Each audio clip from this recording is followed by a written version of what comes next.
My name is Dr. Linda, emergency medicine physician here from Sheffield, and I'm here with my amazing co-host, Dr. Erica, GP from the West Midlands, and we are both board-certified lifestyle medicine physicians. Now, today we have an amazing topic for you, and it is by no other than Dr. Deepak Ravindran. We are going to be speaking about chronic pain and pain management. It's a topic that's close to our heart because today we have an amazing topic for you, and it is one that is very difficult to address in our clinical setting, and experts like Deepak is our solution to this big question. And today we are going to address all of your questions. So do let us know if you do suffer from chronic pain, or you know anybody who does, or if you're managing your patients with chronic pain. If you have any questions and you're here on YouTube, shoot us your question. And if you're here on Zoom, then we will be answering it after the session, after this interview. Now, if you are new to us, we are here every Sunday at 5 p.m. UK time.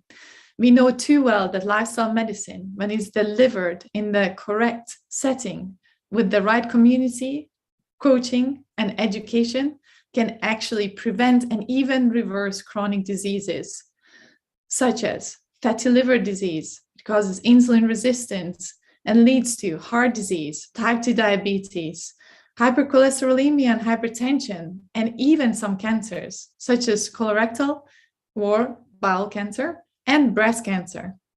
So we are here every Sunday to deliver the education, and on our platform, if you join, you can actually have the peer-to-peer support that you need to address these changes. This is all completely free of charge because we want to believe that health equality is possible. Now, if you want to join us on social and you are not there yet, we are on Instagram as well as Facebook and LinkedIn as well. So say hello there and join our community on afternoonteawithdocs.com. So as Linda's already mentioned, we're speaking with Dr. Deepak Ravindran today. Deepak is an upstreamist with a trauma-informed approach to pain practice. He has over 20 years of experience in pain management and is clinical lead in pain medicine at the Royal Berkshire Hospital in Reading. He is one of the very few consultants in the UK who holds triple certification in musculoskeletal pain medicine and lifestyle medicine. He lectures regionally and nationally to GPs and various healthcare professionals on issues in pain medicine and trauma-informed practice. Dr. Deepak Ravindran is a speaker and podcast host of the channel Pain Speak and author of Amazon bestseller, The Pain-Free Mindset. This book is aimed at patients suffering with pain, but also immensely useful for all healthcare professionals in understanding all the recent advances around pain management in a trauma-informed manner. Welcome, Deepak. Thank you, Erica and Linda, for having me. Thank you for a wonderful introduction. It's almost as if I wrote it and gave that to you. Thank you for joining us, Deepak. As always, we want to know about why you, our speaker, gets into medicine. And I know you have an anesthetic background as well. And how did you go from all of that into pain medicine and now also the world of lifestyle medicine? Thank you. Actually, it's a bit of a long-winded route that I've taken to be where I am. As some of your audience may be aware, I think I can see some familiar names here. So I grew up in India and from a tertiary medical school in India. And I did my medical graduation there, and partly my motivation for medicine itself came from my sort of after the death of my grandfather, around about when I was in the GCSE times, O-levels times. I found myself interested in biology. I was able to explain to my family what was happening to him because the doctors at that time weren't giving that much of an information to my parents. And what all they knew was that he had liver. And in India at that time, stigma was that if you got liver cirrhosis, you were an alcoholic. But my grandfather was a religious man, hasn't touched a drop of alcohol. And it turned out that after 2 months into treatment, they finally decided that actually the tuberculosis treatment that he had about 10 years before for a reactivation of his pulmonary TB is what probably caused his liver to fail or actually to start getting more cirrhotic. And it was a very difficult 4 or 6 months that happened away. And I found myself, until then, my father was an engineer. There had been no medical person in my family. And his desire, as in most Indian parents at that time, was you either had to go engineering or medicine. And since he was an engineer, he said, well, engineer. And that was the point wherein I decided, well, I'd like to do biology. I want to do medicine. And that's where I did my training in South India. And after that, I did my undergraduation and post-graduation in the same place, and I did anesthesiology and pain medicine. For a lot of your listeners, you may be aware, times, at least apart from the US, in most of the countries in the world, pain physicians have their background in anesthesiology. So even in the UK, 90 to 95% of pain clinics and pain physicians are staffed by consultants who have a sort of background in anesthesia. And that's what I had done there. And that's what got me interested in pain, because I was starting to do pain relief procedures in a rudimentary fashion while in India. And I thought I'd like to come to the UK to sort of get a better. I still wasn't sure, but I definitely was interested in looking at doing more high quality understanding of pain, because at that time we were just about starting to realize that pain itself could be a separate problem in itself. There was a suggestion that it could be a chronic condition which may have a structural problem, but there was also this evidence that was emerging that there could be a central nervous system or a brain component as well. However, most of the time, pain training in the UK has been done with predominantly a structural focus. Medicine has been taught to all. Pain occurs, it must be an issue with the tissue. Go for a structure that is probably needing to be looked at. And that's what my pain fellowship consisted of. And I started as a NHS full-time consultant in Reading in 2010, with about 40% of my time in pain management, doing outpatient pain clinics, doing inpatient ward rounds, doing epidurals for obstetric anesthesia. And what I rapidly noticed was that within the first 2-3 years, my high quality intervention, give me a good needle, I can get to any part of the body and block any nerve. That was not really achieving the outcome of pain relief in 1 out of 3 patients. When I was giving drugs, side effects were becoming a problem. And I think by 2013, I realized actually the skills that I was given as a consultant practicing pain medicine, and that is unfortunately common across pain clinics across the UK and across the world, is that we those skills, but it does understanding of the complexity of pain. And that's what made me realize over the last 5-6 years of the reading that there's so much that influences pain. It is far more complex than we can just make it about the tissue. And a lot of my reading and research and understanding is what I was able to distill into a book. But more importantly, I realized that there are so many elements that I do in pain management, which now actually I'm grateful that I found lifestyle medicine, because it fits in what we should be doing.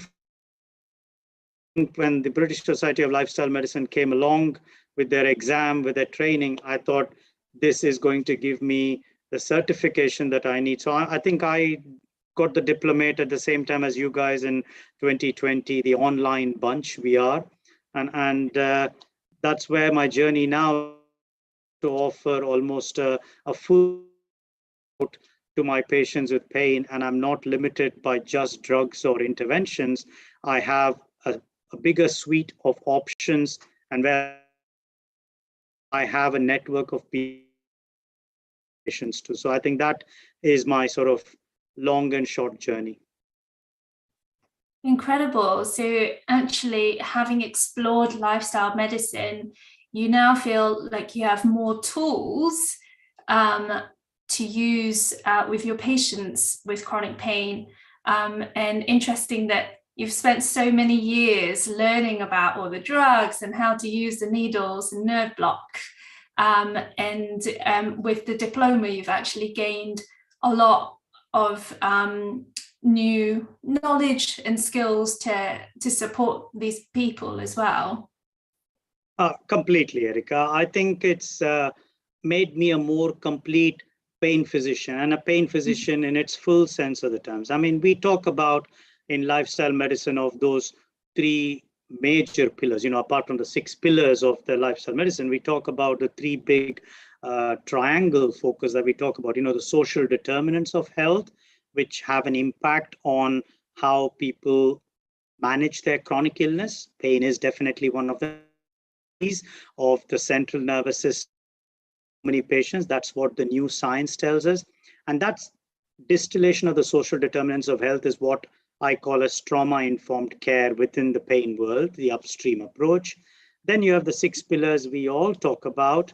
And ultimately, it's not only just understanding those 2, but also in realizing, well, how can we empower our patients and how can we empower them to make change and give hope?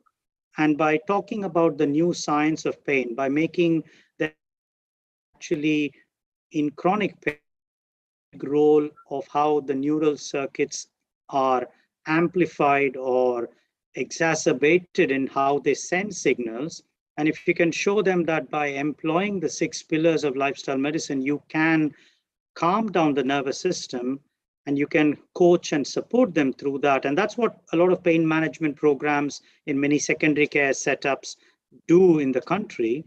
You can actually make a difference. And there is now a book that came out, maybe some of your listeners and audience would be aware, it's by a couple of US. They actually were able to say that if you can show to patients that in some places that the nervous system is promoting this condition and that the tissue or the disc or the back or the muscle is not anymore the problem, then they are able to show in their randomized study that in 4 to 6 weeks, you could bring down the intensity of pain by almost 80 to 90%. So that kind of reversibility is now possible. Like Linda was talking about how so many conditions in medicine now, diabetes as a is possible. I definitely have the hope that if we have the right approach and the right support, even pain can be reversed and modified to a great extent. Deepak, I would have a question before we go more in detail into the science, just to align with our listeners here. How did chronic pain management change in a practical terms? If you can give us 2 examples, 2 patients who would have prior resulted in one way from an approach that didn't involve lifestyle medicine, and now the same type of patient who you're treating with lifestyle medicine and with the new changes in this field. Could you give us a comparison? So probably if you caught me maybe 6 years ago in 2013, and it was a chronic low back pain that got referred to my pain clinic, the standard approach and what I would have had is patient has gone to the GP has suggested a course of physio, the physiotherapist has felt it was only limited improvement, an MRI would have been done, a disc bulge would have been shown, and that time when the patient comes to me, let's call her, let's say Mary. Now Mary comes to me, I would be probably her knowledge is, well, I've been sent to the pain clinic because I might need an injection or some medication. And I would give her suggestions of various medications along the WHO ladder, start from simple analgesics, stronger stuff, maybe opioids or nerve medication. And then I would go along to say, well, in your changes, maybe we could try seeing whether we can block, maybe if a disc is bulging and there is a nerve. So my focus would have been looking at the medications and the interventions, so the M and the I. And then if they did not work, I would say, well, you know what, I think you should see my psychologist. We have a pain management program. Yours is a chronic pain where the nervous system is amplified. Now the psychologist will be able to help you manage the pain better. And that would have been Mary's situation. And even now, I suspect that that's what a lot of Marys up and down the country when they get a pain. If we took a condition, for example, let's say fibromyalgia, or for that matter, let's stick with, again, a chronic low back pain, and a different Mary comes now to the clinic to see me now, I've got this option wherein now in my NHS practice and in my private practice, I send them a questionnaire. So the moment they're referred to me by anyone, whether it's a GP or a fellow consultant colleague, they get a questionnaire. In the NHS, the results of the questionnaire now gives me an idea of what their anxiety and mood status is. So there's scales for that. I also do what's called as an adverse childhood experience, looking at what kind of trauma there. I also have an idea of what their self-efficacy. So there's something called a patient self-efficacy scale, so PCS. So that also gets given. So by the time the patient is referred to me or I am seeing them in my clinic, I have an idea of how much self-efficacy they are. I have an idea of how much, there is a scale called patient catastrophizing scale. Now, I don't like the term, but effectively it gives us an idea of how much they are worried about their condition and how much that worry impacts on the outcomes. And we've got good evidence to say that these have outcome, whether it's medications or surgery, that has an impact. So when Mary now comes to me, I've got an idea of what her support systems are. I've got an idea of what her trauma history is, whether there is a baseline vulnerability to her nervous and immune systems that has been long-standing. I have an idea of what her worries, concerns are. And I ask a question, what do you think the pain clinic can do for you? And sometimes their answers are very revealing. They can sometimes show a high degree of efficacy and say, I want a medication, or I want to know how to. Then that gives me an idea. Okay, you've got half an hour with me. You've told me this information. I have an idea what your medications are. Now let's see what to explore, because there is this complexity. So I bring in motivational interviewing techniques. My entire team in NHS is trained in MI. So we bring these techniques in, and then I say, well, you know what? Pain is quite complex. I may give you a drug. Let's see whether we can do something to calm the nervous system down. I can't see a reason for intervention if possible, but I'll say, do you want to know something about why this thing, and therefore what can you do? Permission to talk about a bit of the neuroscience that's relevant to them. I introduce the concept of the link between the nervous and immune system and the gut. So I talk about a bit of nutritional options and anti-inflammatory diet they could probably start with. I try to ask them about whether there's an opportunity for optimizing sleep, what their physical activity would be, and how can they actually be using some counseling or some kind of support to reduce their worry, whether that is relevant to them or not. You know, some of them may say no, but I've raised up the option, and now I signpost them to a couple of website resources that are aware, obviously my book as well as a plug. And then I say, well, you know what, why don't you think about all this? And when you see me in the follow-up, tell me how this went, and then we'll see what we need to do. So that is my approach to Mary now when she comes to my clinic and sees me. And I think that feels more holistic, more complete. And I think that's how my practice has changed depending on the Mary from 2013.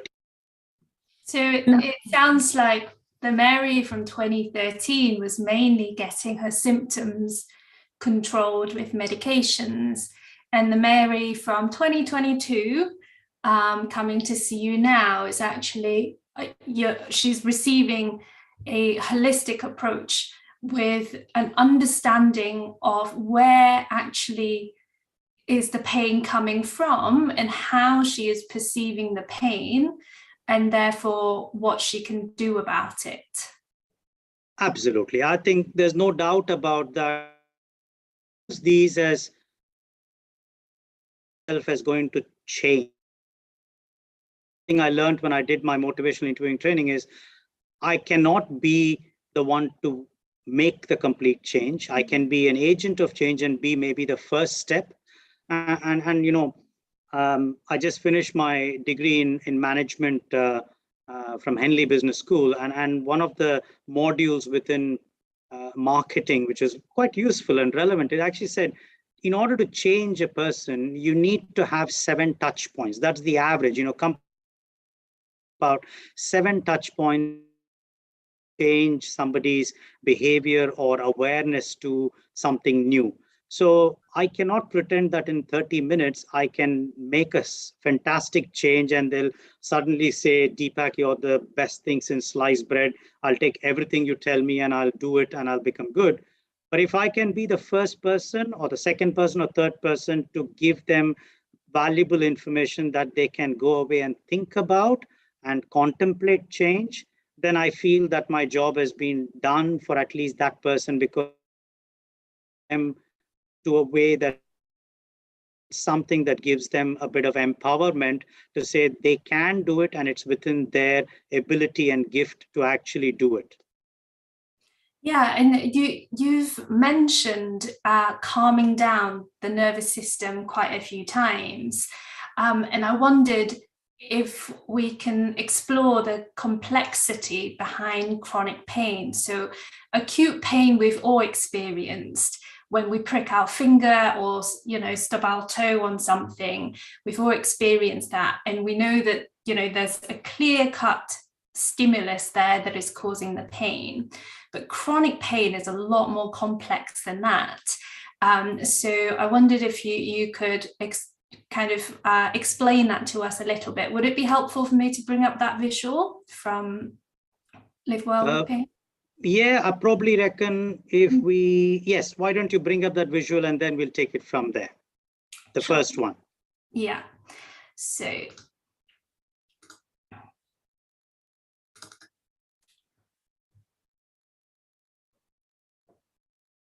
this is from the web with pain, and for a lot of the medical professionals here in the UK and I think abroad as well, how many other countries you're having today, I would recommend this site, Live Well with Pain. It's a fantastic collaboration that's been made possible between, I think, a GP and a pharmacist initially, but now they're doing so much more for the patients and healthcare professionals. So that is the first part there. But this picture, it actually, the original of this picture comes from 16th century, from a guy called René Descartes' model, a French philosopher. And he had this primitive model of pain at that time. Now, he was very influenced by the hydraulics and the physics of how Parisian water fountains worked. And he imagined that pain is probably doing the same thing in the body, that when somebody's foot is near the fire, there would be some signal that would be felt. It would pull a wire, and there is actually a wire that goes from the foot all the way. And then when it reaches a particular organ, it would pull the humus. And that's how we get all these dark sense of humor and all these other humors that people talk about. That's where the term came from. And those humors would then pull on the muscles and get the muscles to pull the foot away from the fire. That was the primitive concept he introduced. He also was fundamentally responsible for the mind and body being dualistic. And while it has promoted 400 years of our medical advances and the fantastic achieved in society in medicine, it actually then unfortunately set up this kind of precedent and this thinking that because everything was imagined in the form of a wire, visually it was thought that as long as you could cut, block, or remove the wire, there should be no pain. And because the mind and body were separate, it could be taken apart and put back together again, both of which were useful.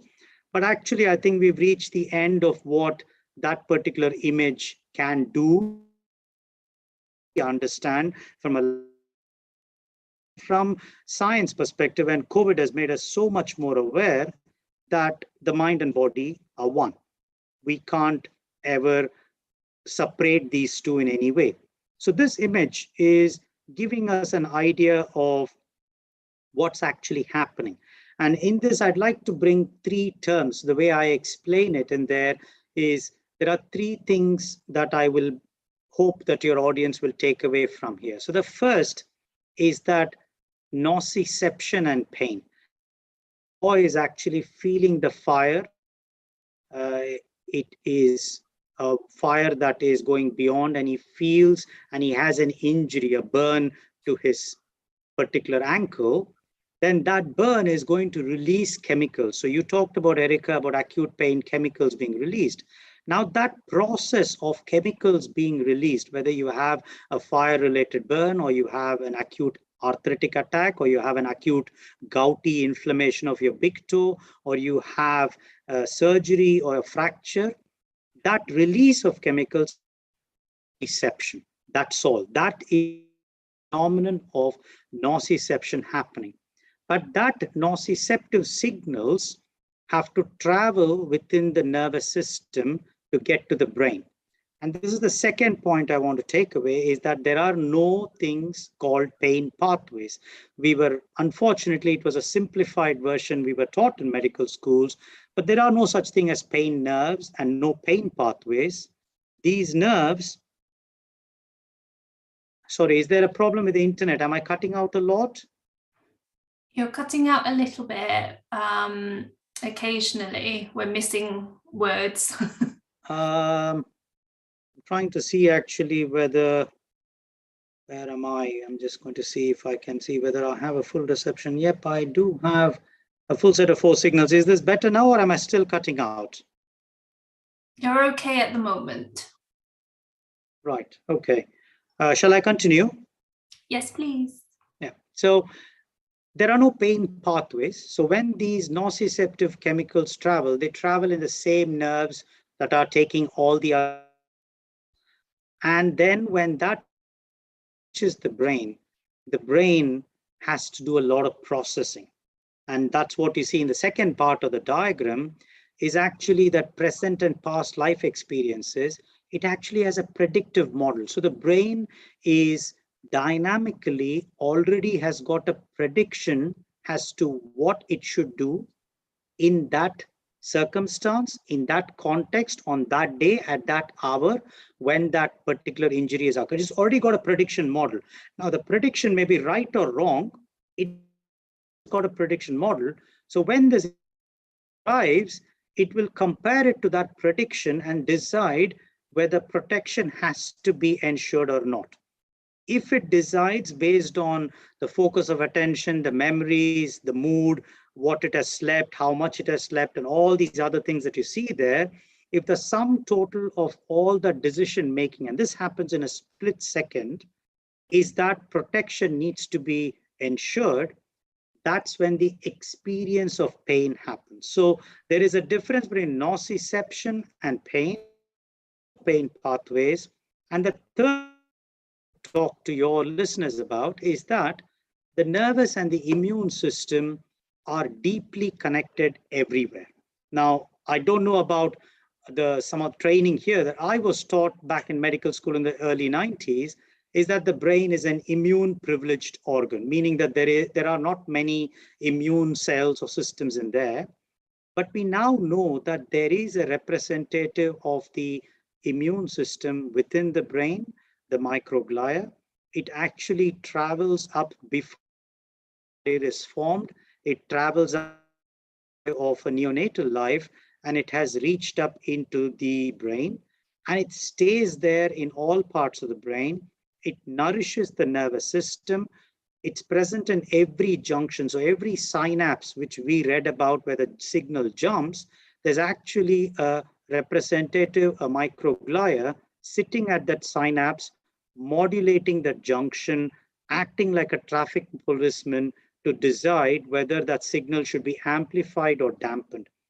And the microglia then will become Jekyll to Mr. Hyde. They are there as a Dr. Jekyll, they are there to nourish, but when they start, because they have surveillance cameras, when they experience any form of internal or external stress, any form of what they consider as danger, they will then become in an attempt to stop.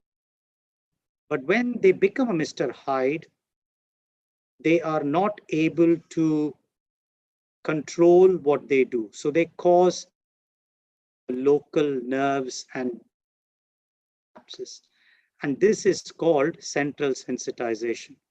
We now think that in chronic pain, this central sensitization that is occurring with these cells is the root of all hypersensitivity that occurs, and a lot of the symptoms that you find in many neurological or chronic pain conditions, or for that matter, in autoimmune conditions, in Alzheimer's, all of these other things. And you can see here the parallel now, that how do you calm hypersensitive nervous system, but calming the nervous system. And our best guess right now, until the next technology comes and new molecules come, some inhibitors come that can actually block some of these receptors on the microglia, we have good sleep, good hydration, good nutrition, physical activity, and mind-body therapies, mindfulness, meditation. They are our best opportunities to calm the nervous system down, reduce that aspect. So that is where I would say these three. Deception is different from pain, is a close link between the nervous and immune system, and that there are no such things as pain pathways. Thanks very much, Deepak, for that. We like to translate things into a very practical manner here in afternoon tea. So I would love to ask you to apply this information to two different pains. So one of them is very common, rheumatoid arthritis. By the way, guys, we had an amazing interview on rheumatoid arthritis, and how one of the doctors actually managed her rheumatoid arthritis with lifestyle medicine, which we added here in the link on Zoom. You can check it out. And also multiple sclerosis by Dr. Stancic. She also addressed the root cause of lifestyle medicine. Fascinating two stories. And the other question is for localized chronic pain. And we had it here from today. Karen asked about post-operative chronic pain in the knee. So we have a generalized inflammatory organic pain, and then we have the localized pain. How would we translate this information to our patients so that they can take a few practical steps to decrease the inflammation and also to address the local pain? Okay, fantastic. And I think I like the whole picture as well, because it brings it to life as well. And so I would bring along this entire construct of what I call the mindset approach in my book as well, is there is a place for the M and the I, the medications and the interventions, but do not forget the neuroscience, the diet, the sleep, the exercise, and then the therapies of mind and body. So let's take your first example of rheumatoid arthritis. And there will be or any form of anti-inflammatory drugs. What is the present biomedical understanding of rheumatoid arthritis? We think it's an autoimmune condition. So when there is an acute inflammation and the inflammatory markers are high, you would go for simple analgesics, non-steroidals. And then in most patients, you're looking at some form of biologics that start from. And what do these biologics do? They modulate the immune system, and they go after certain immune cells which they think are present in and around the organ. Through is that, and it for any of you to be looking at it, is that even in rheumatoid arthritis and in almost all autoimmune conditions beyond 1 or 2 years, central sensitization is a major issue. There is very few autoimmune conditions that actually just stays peripherally localized to the joint, whether it's psoriatic arthritis, rheumatoid arthritis, or you go for the gastrointestinal conditions there, it does not matter. Beyond 1 or 2 years, or even as early as 6 months, central immune, spinal cord and the brain becomes equally relevant, or in fact a predominant factor. So that is why you have studies of rheumatoid arthritis and autoimmune condition patients getting benefit by then using diet as a way of modifying the immune system, because 80 to 90% of the immune system is present in the gut. And that is what they're doing. And for a few of the patients who get a remarkable response to some of the immunoglobulin or newer immune biologics and in rheumatoid arthritis that it is going through. So I would say that we should be doing a lot more in rheumatology clinics up and down the country to actually be talking parallelly about what is the person doing. So while we can give an immune modulator as an M, or we may think about an infusion as an I, we should be talking about nutrition equally there and optimizing other options, because that will calm central sensitization. Let's take your second example of post-operative chronic pain. Of the knee, which Karen asked, patients with post-surgical knee pain, the reality is that 1 out of 4 to 5 knee replacements will not finish right.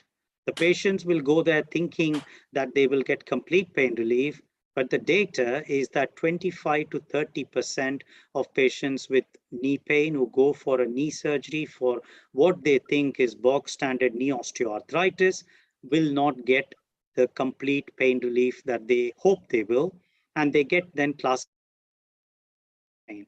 Now, it in my hospital, I thought, we have in secondary care hospitals in the UK, we have this concept of enhanced recovery that happens where you want to make people go through a pathway, you tailor it, you optimize them, and you think that if you do a perfect surgery with perfect equipment and good intraoperative management, you will get an outcome. We did that in my hospital. I looked at the 100 patients with knee replacements before and after, and I looked at them 6 years later to see how many of them are with chronic pain.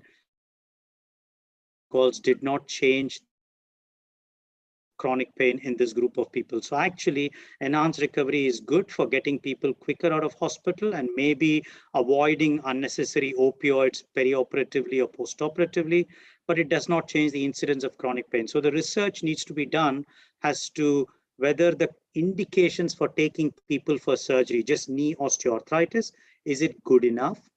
What if people are having high worry scores, if they have high PCS, or if they have a history of anxiety and depression, if they have other comorbidities, should we be optimizing prehabilitation, get a better outcome of chronic pain? So this is the research that needs to be done. But if a patient with post-surgical knee pain comes to my clinic, of medication, so if we call surgery that has happened, we think that there's possibly nerve damage, that there may be still ongoing irritation and therefore tightness around the muscles. So 3 fundamental things we do in a mainstream NHS is we think about whether there is a role for any medications like nerve drugs, like gabapentin. Think of intervention days wherein we talk about genicular nerve blocks, a group of nerves that supplies the knee joint, so we can try to calm the nerves that are taking the sensation from the cut endings around the surgical site, so genicular nerve blocks and radiofrequency. There is an opportunity to do a higher level intervention called dorsal root ganglion stimulation. So we can actually put a wire close to the L3 and L4 nerve, that is the supply to the knee, and we can try to block that. So these are but then to patients about, well, okay, that there is an activation that's going to happen within the spinal cord. Can we try to modify that? Can we talk about what you can do for your diet, for your sleep? I encourage them to look at therapies around desensitization, using some cooling techniques, trying to calm the nerves around the peripheral site, and then encourage them to take a slightly more holistic approach as to how else can they manage the rest of it. If there is weight issues, then talk to them about considering other nutritional options. So this is the way I would manage. I have now forgotten what's the third you asked about, Linda. If you want me to go there, I can talk about that as well. No, great. Thank you for that. It was those two main questions, the chronic inflammation from an autoimmune disorder and, and local pain after surgery. It's something that we see every single day in the NHS, of course. In detail a little bit more when we talk about chronic inflammatory pain, you mentioned diets, and our previous success stories, they all use the whole food plant-based approach. What other pillars that you have advised your patients to look at that was really useful in chronic pain? Definitely the anti-inflammatory diet, which is predominantly sort of a whole food plant-based, is something that I also recommend and ask patients to try out. I think the challenge we have within the NHS, at least in the private sector, I have reduced it to a certain extent because I now have access to a nutritionist to support patients through that, is in the NHS, patients often say, well, what exactly does that mean? Because it's easy enough to just say, okay, do this, but actually doing it requires a little bit more of support and coaching and taking them up on the journey through there. So I think we are having a gap still on how we actually provide and empower patients to take them on the journey of a diet. And I think it's the same with other particular things that I find useful for chronic pain. In the pain management program that we have as a standard in the NHS, and now thanks to lifestyle medicine, there is an increased interest in group consultations within primary care. I think it's the same thing as a group program. You know, secondary care has always had a group-based approach to certain chronic illness management. We've had groups in many conditions. It was never popular thing in primary care, but now with lifestyle medicine, group consultations in primary care for chronic illness is becoming increasingly popular. So this means that in primary care, people are able to have a physiotherapist, a pharmacist, a nutritionist, and a counselor and a health coach and a GP as part of the whole package, which is, I think, a much better package. In secondary care, unfortunately, most pain management programs up and down the country have predominantly got nurses, physiotherapists, or psychologists, none of whom have got adequate nutritional knowledge. Not that doctors are any different. I don't think we've had much nutrition in our time in medical school. In service, most of the time, we have pain management which give that option 6 to 8 times in places like Stanmore in the UK, in near London, as well as other areas like Bath, and Oxford have got inpatient approaches, 2 to 3 week inpatient programs where you have 3 weeks almost of that kind of support where sleep is being advised about, physical activity and appropriate tailored activity is recommended. Mind-body therapies are not only ways of mindfulness or therapy-based approaches are taught, and these are all have a good evidence in chronic pain. They have been used for a long time, and if they are taught in a way that the patient can embrace this as a behavior change opportunity, you use that 6 or 8 weeks or 3 weeks of intensity, which is like almost 100 hours of support, then they can make that changes there. So I think most chronic pain services in secondary care use the other pillars of lifestyle medicine around sleep and lifestyle and sort of, sleep and physical body therapies. Nutrition is a be bridged in secondary care successfully and effectively. Thank you for that, Deepak. From earlier, something that you were saying, I just wanted to pick up on that again about central sensitization. And I think this is why sometimes people with a chronic inflammatory problem, it is so difficult for us as clinicians to pinpoint and identify where the pain is coming from. And then patients go through multiple investigations and try different medications without any success. And this is such a frustrating journey for our patients. And often throughout that journey, we're not able to explain this to them, which I guess, compounds the problem, and they experience the pain with no solution and no kind of endpoint. And what you said earlier on in the interview about giving patients the hope, and I think that's a really, really important thing as clinicians that we can do, is helping them understand and giving them that hope that things can move in the right direction and that they can start to feel better. And we know that in chronic pain, people may never be pain-free forever, but they can certainly reduce their pain level to a manageable level that they can live with, and improve their quality of life. Oh, absolutely, Erica. I think that is definitely, if anything I can leave your listeners with today, is that we now understand a lot more. I think there is still a gap in how we put this into practice to support our patients because of resource constraints and various other vested interests, shall I say, for lack of a better set of words. But if we can put those in place, there are integrative services starting to sprout up in here and in the US and maybe in other countries. But I think if we can make that more scalable and affordable and supported, then I think there is definitely a huge hope. In fact, I think it will start to fall in place. So for many of the medical physicians on this forum here listening now, that have happened in the last 24 months that will make a significant impact. So one is that there is something called the ICD-11, which is the International Classification of Diseases. That is a major document that is often produced by the WHO. It keeps getting revised every few years. In the WHO ICD-11 that came out last year, they have finally recognized chronic pain as a disease in its own entity. It has a significant impact because now you can actually do research, you can actually understand the scale of the problem in terms of how documenting its prevalence. We can automatically, it will come out that there are more people with chronic pain than all of the other conditions put together. There are more chronic pain patients in the UK.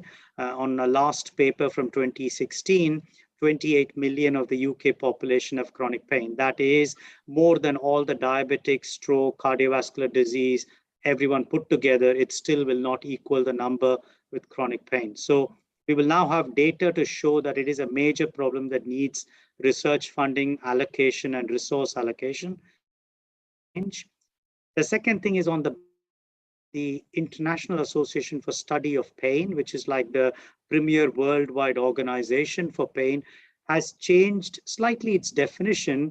But what it did is that it has introduced a third kind of pain. So we've always known there is nociceptive pain, which is all the acute pain that we talk about in ED and in what you mentioned, Erica.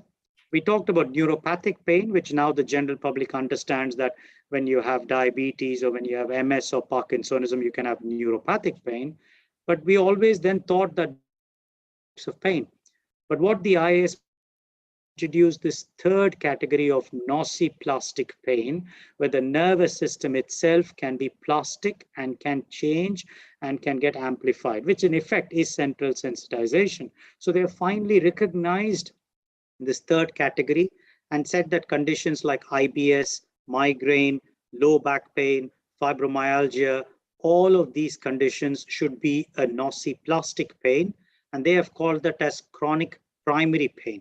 And that's what the new NICE guidelines that came out in April last year now go into enforcement 2022 of this year, and you will start to notice all of it trickling through your pharmacists in primary care and in secondary care. Is going to be this understanding that for chronic primary pain, we should be having MDT and a bigger resource. So I think there is an opportunity here that even in the UK, more resources are going to be allocated to understand and provide a holistic approach to chronic pain patients than what we've traditionally been giving them. Great. And so now that we understand more about chronic pain, which is clearly very complex, and I wondered whether this would be the right time to share the pain cycle and the self-management cycle to kind of explain that a little bit more about what people can actually do themselves to help manage their pain. So let me just share my screen again.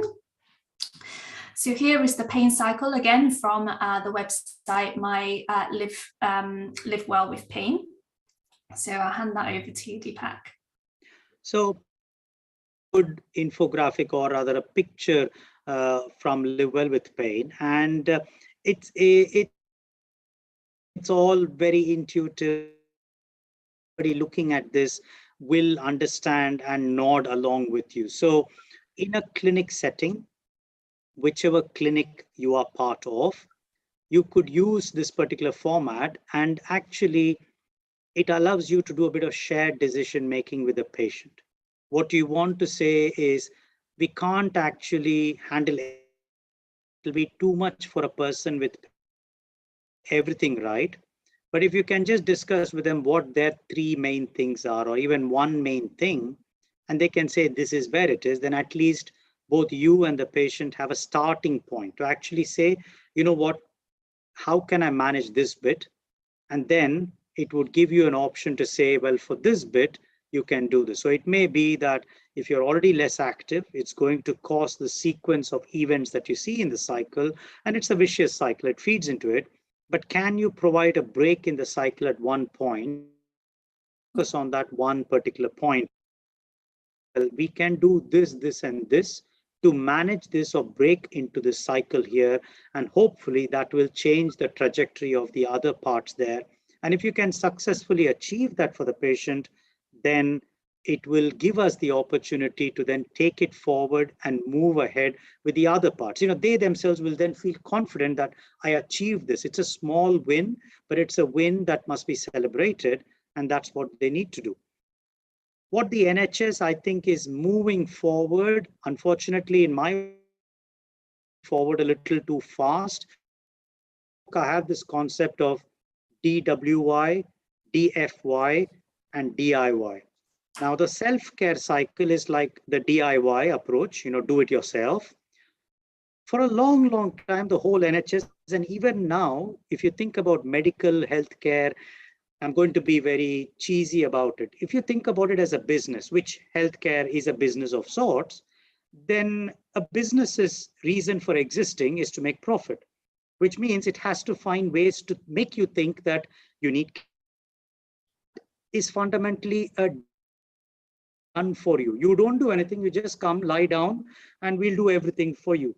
So there is this constant fight that is going to happen, because there are going to be people, providers, who will say we can do this new technique which costs this much, or we can do this new fancy stuff, and you don't have to do anything, but we'll sort your problem out, because that's how that part of marketing works, is that you need to make that attractive.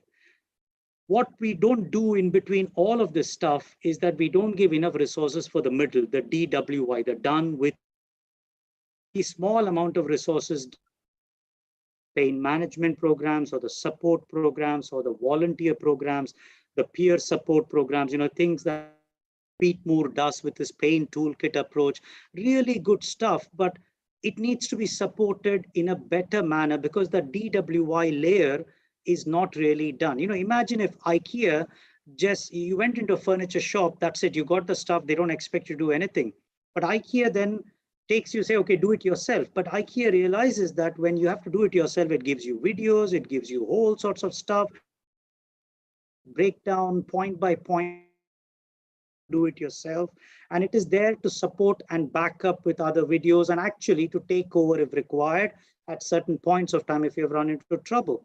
That's what we need to think about in healthcare, is if you're telling the patient to do the self-care, which is good, you know, for one group of patients who are empowered, who are confident, who are self-efficacious, who are motivated and have family support or society support, they can fall into the self-care cycle and carry it out successfully.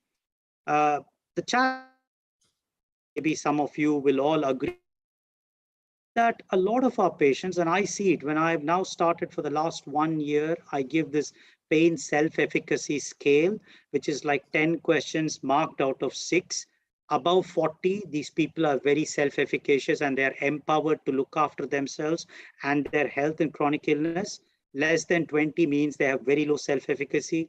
Most chronic pain patients are less than 20, which means that we first need to do more to first get them confident and ready to do the self-care. So, Erica, is if apply for a small group of people, but the big group of people that actually come to our clinics in primary care, in secondary care, and emergency department are those that have low self-efficacy. So it is our responsibility, if we want to practice sustainable healthcare, is to actually then make the tools and use technology to give them tools to move them along the self-efficacy ladder and to make them ready to feel confident to take that responsibility of self-care and then be there to be like they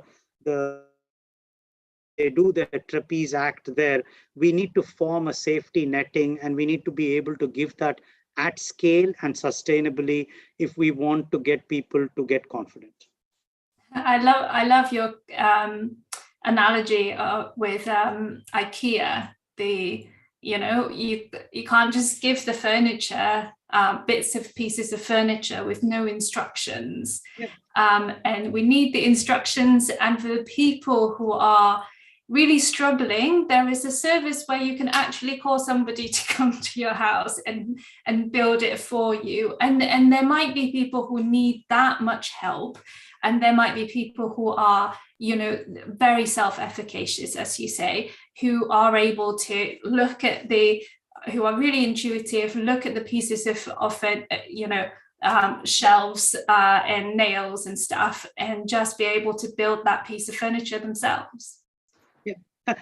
And there's one small factor. There is any one of us, all of us listening here, we may be highly self-efficacious, but if we are to be truly informed care, we need to have our limits. There are points where even we will feel stressed and overwhelmed for a variety of reasons, and we will just need someone to support us and hold us for that brief period of time to take us back. So I know that I'm probably saying things that we still don't have the resources for, but I think we need to start talking about this as healthcare professionals so that the people who can then make the decisions understand that even supposedly people who have become completely had a pain management program and gone away, not suddenly have a crisis or something that needs support. There needs to be some kind of a drop-in or an open system approach where somebody can have a flare-up or a crisis or some low self-efficacy or a stress of some other cause. This is life after all. And that kind of approach needs to be there, that is also supported. We can't simply say now, you've had a pain management program 4 years ago or 2 years ago, you should know how to manage your pain. You can't really come back to the pain clinic, or you can't, why are you not managing this? That is not, accept that everybody, we need to provide a support for all of us. Absolutely, and this is exactly why we have created Afternoon Tea with Docs. Basically, we created the education here, followed by the group coaching that we will just go on after this live session for those who have joined us here on Zoom.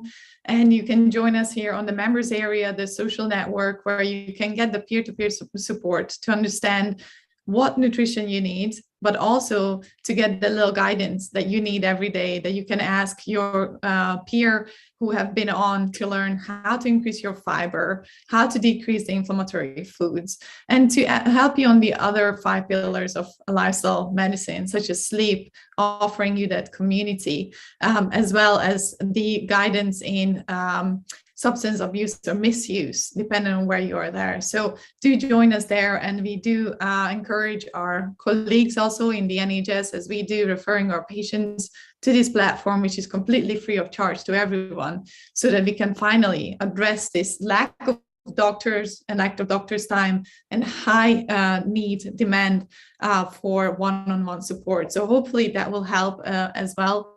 And we would love to ask you, before we go on to the 30 minutes, what are the 3 steps that our patients and our listeners can do right away for their pain support? In terms of, you mean managing the pain, or just to know, because just to clarify for me, Erica and Linda, do you have a sense of how many are patients with pain, or do you just want me to be generic in terms of saying resources that they would need to be ones that are understanding a bit more? Yes. So from your experience, when you have your patients in front of you, there's very many commonalities that they need to do. And what are the 3 top things that you have noticed that when you advise your patients, they have seen an improvement? Good point, actually, there. Actually go for a slight bit of coaching. Finish, or I'm coming to the end of my consultation patients, I'll say, look, I've given you a lot of information today, and maybe your listeners will agree. I've given you a lot of information. I know this is going to understand what I'm saying, but I'll put all this in the letter to your GP, so that's fine. But meanwhile, I want you to go away and at least look at 2 or 3 things so that you can understand a bit more of what I'm saying. And if you're interested in that one thing, so some of them will say, I want to know about sleep. Some of them will say, I want to know about nutrition. Some of them will say, well, I don't know what else to do. How do I do mindfulness or that? So I would say probably the 3 resources that I try to say is, one, I do signpost them to this Live Well with Pain web. There are videos, there are audios to understand, and it gives you templates on what you can then talk to your healthcare professional about and how to talk about it. There's something called Footsteps Festival now where they do a lot of videos, and actually I've done a couple of videos on anti-inflammatory diet and nutrition and pain with the nutritionists on that forum there. So that's an option that I signpost them to. Another app which I signpost them to is called Curable. It is an American-based app, but it's fantastic in terms of how it approaches. It takes into account that when trauma affects the nervous system and immune system, other ways to calm the nervous and immune system down, which may be nutrition, physical activity, and all that still may not be able to do, but that is the next level of things. And there are, again, written stuff, audios, group support, all of that available within that app. Very well done app there. Conflict of interest, I'm on the scientific advisory board there, but that's another place I point to. And the last thing is, of course, this is going to be the plug there. I gently tell my nurses or reception staff to say it because I feel a bit awkward there, but here I can probably say it. I tell them, okay, see my book as well, and see, I can't show anything there, but yes, if you put a link to it, I try to tell them, look, this gives you a little bit of a breakup in saying these are the things. Read this if you can, and then come back to me and the follow-up and tell me, what did you feel you want to do next?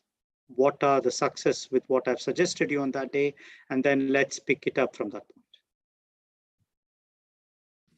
Those are great 3 points and great links. We have indeed added your book link to the Zoom chat as well as to YouTube. And where can our listeners find you on the web?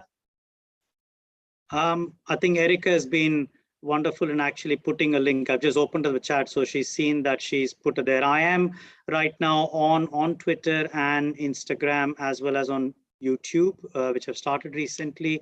So please subscribe onto there if you can. And I'm going to restart my podcast now that I've finished my business degree. I'm going to restart it again. There was a bit of a lull after the long COVID service.